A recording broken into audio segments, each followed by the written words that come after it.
حضرت عباس علمدار آیت اللہ سید موسیٰ شبیری زنجانی آج کل زندہ اور حیات مراجع میں سے ایک ہیں، وہ فرماتے ہیں کہ حضرت ابو الفضل العباس کا باب الہوائج جو ہے نا قطعی امور میں سے، اور اس بنا پر لوگ زیادہ تر مشکلات میں آپ سے ہی توسل کرتے ہیں۔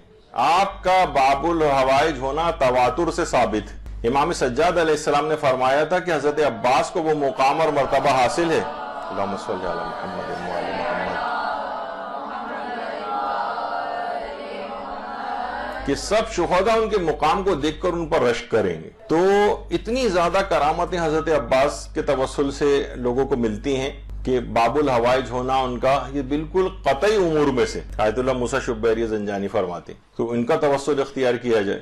اور آیت اللہ مہدی مازندرانی فرماتے ہیں، کتاب خصائص عباسیہ جو ہے ان کی کتاب، کہ جس کو بھی کوئی حاجت ہو اور مشکل حل کروانی ہو، اللہ سے حضرت عباس کے نام سے توسل کرے اور اس کی اس قدر اس وقت تک تکرار کرے جب تک حاجت پوری نہ ہو اور مشکل حل نہ ہو جائے۔ اور طریقہ کار کیا ہے؟ 133 مرتبہ درود بھیجے محمد وعلی محمد علیہ السلام پر، پھر 133 دفعہ حضرت عباس یا عباس کہے، اور پھر 133 مرتبہ محمد وعلی محمد پر دوبارہ درود بھیجے۔ آیت اللہ شیخ مہدی مازندرانی فرماتے ہیں کوئی بھی حاجت اور مشکل حل کرانی اس طریقہ کار پہ عمل کریں، لازمی آپ کی حاجت قبول ہو جائے گی۔ تو یہ اس لحاظ سے توسل حضرت عباس علمدار سے۔ اور ایک واقعہ جو بڑا مشہور ہے، ستارہ درخشاں مدینہ، شیخ علی ربانی خلخالی کی جو کتاب ہے، اور چہرہ درخشاں قمر بنی ہاشم ابو الفضل العباس کے نام سے جو کتاب ہے، اس میں آیت اللہ شیخ احمد صابری حمدانی، مرحوم آیت اللہ ملا علی معصومی حمدانی جو آخوند کے نام سے معروف تھے، ان سے نقل کرتے ہیں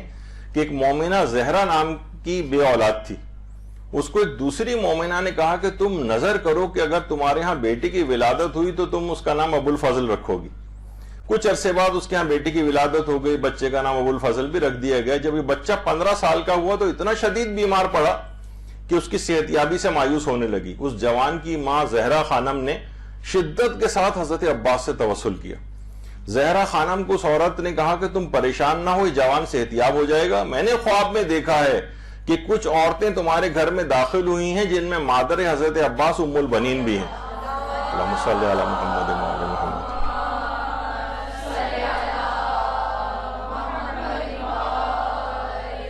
اور وہ فرما رہی ہیں کہ میں اس جوان کو شفا دینے جا رہی ہوں، اور اگلے ہی دن وہ جوان حضرت عباس اور ام البنین کے توسل سے صحت یاب ہو چکا تھا۔ یہاں بہت سارے افراد کو اس بات پہ وہ ہونے لگتا ہے کہ یہ حضرت ام البنین نے ایسے کیسے کہہ دیا میں شفا دینے جا رہی ہوں۔ یعنی ان کو ان بزرگ ہستیوں کا کہ اللہ اپنے فضل اور کرم سے ان کو کچھ اختیارات بھی نہیں دے سکتا، گویا اس کے ہاتھ اتنے بندھے ہوئے ہیں کہ یہ افراد جو اس کی بارگاہ میں اتنی قربانیاں جنہوں نے دی ہیں، ان کے ہاتھ پہ کچھ کرامتیں بھی ظاہر نہیں کر سکتا وہ۔ تو اس قسم کے وہابیانہ عقائد کی بھی ترویج یہاں پر کی جاتی ہے۔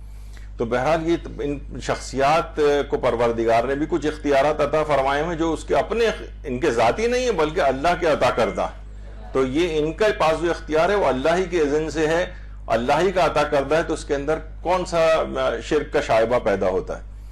تو بہرحال آپ نے دیکھا کہ حضرت نہ صرف یہ کہ حضرت ابو الفضل العباس علمدار علیہ السلام بلکہ ان کی والدہ گرامی بھی کس قدر، یعنی ان سے بھی اگر انسان توسل اختیار کرے تو کتنی مشکلات کو اپنی حل کروا سکتا ہے۔